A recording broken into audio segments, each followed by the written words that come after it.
بسم اللہ الرحمن الرحیم۔ السلام علیکم۔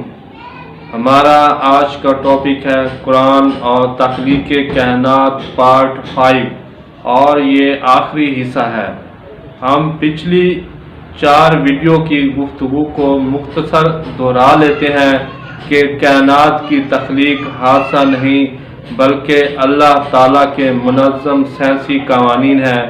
اللہ نے اپنی سوچ کو برق میں بدل کر آسمان 2000 سال میں تخلیق کیا ہے اور پھر اپنی سوچ ہی کے ذریعے آسمانوں کو مادے میں بدل کر زمین کو بھی 2000 سال میں تخلیق کیا ہے اور زمین پر تمام مخلوق کے لیے روزگار یا کھانا پینے کا انتظام کرنے کے لیے مزید 2000 سال لگائے۔ اس طرح پوری کائنات 6000 سال میں مکمل ہوئی۔ ان تمام معلومات کے لیے آپ پچھلی 4 ویڈیو دیکھیں تاکہ تخلیق آسانی سے سمجھ آ سکے۔ اب اللہ تعالیٰ نے کیسے ستارے اور کہکشائیں آسمان میں تخلیق کی تھیں، یہ ہمارا ٹاپک ہے۔ ستارے کیسے تخلیق ہوئے؟ ہمیں معلوم ہے کہ آسمانوں میں زلزلہ آتا ہے، جیسا کہ اللہ تعالیٰ نے سورۃ فاطر میں فرمایا، اللہ نے آسمان و زمین کے زلزلے کو روکا ہوا ہے کہ زلزلہ نہ آئے، اور اگر ان میں زلزلہ آئے تو کون روکے گا اس کے سوا۔ جب آسمانوں میں زلزلہ آتا ہے تو آسمان اپنی ثقالت خارج کرتے ہیں، جیسا کہ اللہ تعالیٰ نے سورۃ اعراف میں فرمایا، آسمانوں اور زمین کی ثقالت تم پر نہ آئے گی اچانک۔ آسمانوں کی ثقالت یہ ہوتی ہے کہ آسمان یا مردہ ساکن فوٹونز خود زلزلے سے مادے کی ثقالت کی صورت میں شک ہو کر بادلوں میں بدل جاتے ہیں، جیسا کہ اللہ نے سورۃ فرقان میں فرمایا، اور جس دن آسمان شک ہو کر بادلوں میں بدل جائے۔ اللہ نے قرآن میں بتایا ہے کہ آسمان کی 7 قسمیں ہیں، جیسا کہ سورۃ طلاق میں فرمایا، اللہ ہے جس نے 7 آسمان بنائے۔ ہم پچھلی ویڈیو میں بتا چکے ہیں کیسے مردہ ساکن فوٹونز حرارت سے دوبارہ متحرک ہو کر آسمان کی ٹھنڈی جگہ آ کر شک ہو کر ٹکڑے ٹکڑے ہو جاتے ہیں، تب یہ ٹکڑے دوبارہ مل کر مادے کے بادل بن جاتے ہیں۔ اب کیونکہ آسمان کی 7 قسمیں ہیں، ان میں سے ایک قسم ایسی ہے جو زلزلے کی صورت میں ہائیڈروجن بادلوں میں بدل جاتی ہے۔ ہائیڈروجن کی بھی 3 قسمیں ہیں جن کے ہمجا مختلف ہوتے ہیں، اس لیے انہیں H1، H2 اور H3 کہتے ہیں۔ H1 سے پانی بنتا ہے اور H2 سے ستارے بنتے ہیں۔ جب اللہ تعالیٰ نے ستاروں کو بنانا چاہا تب 7 آسمانوں میں سے اس قسم پر اپنی سوچ کو برق کی صورت میں ظاہر کیا جس سے وہی آسمان کی قسم متحرک ہو کر آسمان کی دوسری جگہ پر آئی اور شک ہو کر مادے کی صورت میں H2 بادلوں میں بدل گئی۔ کیونکہ آسمان کا درجہ حرارت -50 ڈگری سے بھی کم ہوتا ہے، سرد درجہ حرارت کی وجہ سے H2 بادل ٹھوس صورت اختیار کر کے آسمان میں متحرک ہو گئے، اور پھر اللہ تعالیٰ نے ان ٹھوس متحرک بادلوں میں اپنی سوچ کو دوبارہ برق کی صورت میں ظاہر کیا جس کا درجہ حرارت لاکھوں سینٹی گریڈ تھا۔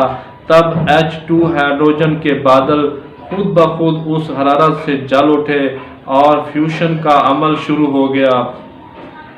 اس طرح کھربوں اربوں ستارے اور کہکشائیں تخلیق ہوئیں۔ آپ سوچیں گے کہ اللہ کی سوچ کی برق میں لاکھوں کروڑوں سینٹی گریڈ درجہ حرارت کیسے پیدا ہو سکتا ہے؟ تو حضرت موسیٰ علیہ السلام نے اللہ کو دیکھنا چاہا تو اللہ نے فرمایا، تم مجھے نہیں دیکھ سکتے، ہاں اس پہاڑ کی طرف دیکھو، اگر وہ ٹھہرا رہا تو عین قریب مجھے دیکھ لو گے۔ تب اللہ تعالیٰ نے اپنی سوچ کو برق میں ظاہر کیا تو اس میں لاکھوں درجہ حرارت تھا، تو وہ پہاڑ اس حرارت سے ریزہ ریزہ ہو گیا۔ سورۃ اعراف میں فرمایا، پھر جب اس کے رب نے پہاڑ پر اپنا نور ظاہر کیا تو اسے یعنی پہاڑ کو پاش پاش کر دیا۔ اللہ جتنا چاہے اپنی سوچ کی برق میں حرارت پیدا کر دیتا ہے۔ امید ہے آپ کو ستاروں کی تخلیق آسانی سے سمجھ آ گئی ہوگی۔ قرآن اور بارشیں۔ جدید سائنس میں بارشوں کے متعلق بے شمار نظریات ہیں، لیکن ان تمام نظریات کے پریکٹیکل ثبوت نہیں ہیں۔ ان تمام نظریات کا لب لباب یہ ہے کہ جب دھوپ پانی پر پڑتی ہے تو بخارات اوپر بلند ہو کر ٹھنڈی جگہوں پر پہنچ جاتے ہیں، اور یہ بخارات آسمان کی ٹھنڈ سے سیر شدہ ہو کر بارش کے قطروں میں بدل کر بادلوں کی صورت میں نظر آتے ہیں۔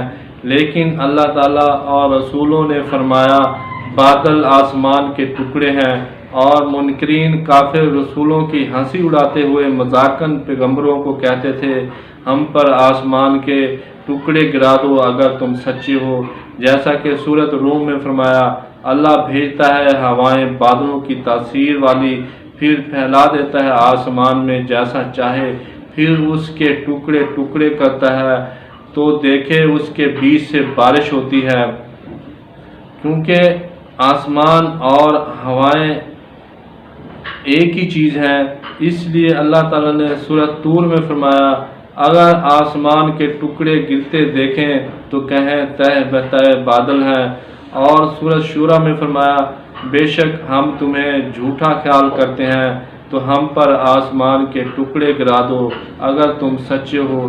اصل حقیقت میں آسمان کی ایک قسم ہائیڈروجن ایچ بادلوں میں بدلتی ہے، اور ایک آسمان کی قسم زلزلے سے آکسیجن بادلوں میں بدلتی ہے، اور یہ دونوں قسمیں بادلوں کی آپس میں مل کر بارش برساتے ہیں۔